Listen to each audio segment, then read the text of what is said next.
નેપાળના પહાડી વિસ્તારોમાં હોળીનો ઉત્સવ આનંદ અને ઉત્સાહ સાથે ઉજવાયો.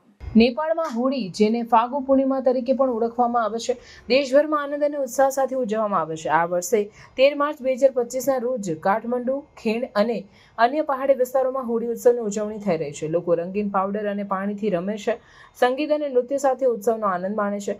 નેપાળમાં હોળીનું વિશિષ્ટ પાસું એ છે કે તે અલગ અલગ દિવસોમાં ઉજવવામાં આવે છે. પહાડી વિસ્તારોમાં જેમ કે કાઠમંડુ અને પોખરા હોળી પૂર્ણિમાના દિવસે ઉજવવામાં આવે છે. આ વર્ષે 13 માર્ચે છે. તેરાઈ પ્રદેશમાં ઉત્સવનો મુખ્ય દિવસ 14 માર્ચ છે. આ વિભાજન સ્થાનિક પરંપરાઓ અને ભૂગોળના આધારે થાય છે.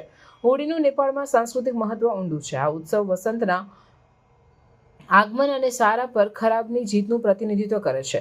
ઉત્સવ દરમિયાન લોકો રંગો અને પાણીથી રમે છે, સંગીત અને નૃત્ય સાથે આનંદ કરે છે, જે સમાજમાં એકતા અને આનંદનું પ્રતીક છે. ઉત્સવ દરમિયાન લોકો એકબીજાને રંગો લગાડે છે, પાણીના બલૂનો ફેંકે છે અને સંગીત અને નૃત્ય સાથે આનંદ કરે છે. કાઠમંડુ ખીણમાં ખાસ કરીને બસંતપુર દરબાર સ્ક્વેર અને થામે જેવા વિસ્તારોમાં સ્થાનિક અને પ્રવાસીઓ ઉત્સાહપૂર્વક ઉત્સાહમાં ભાગ લે છે.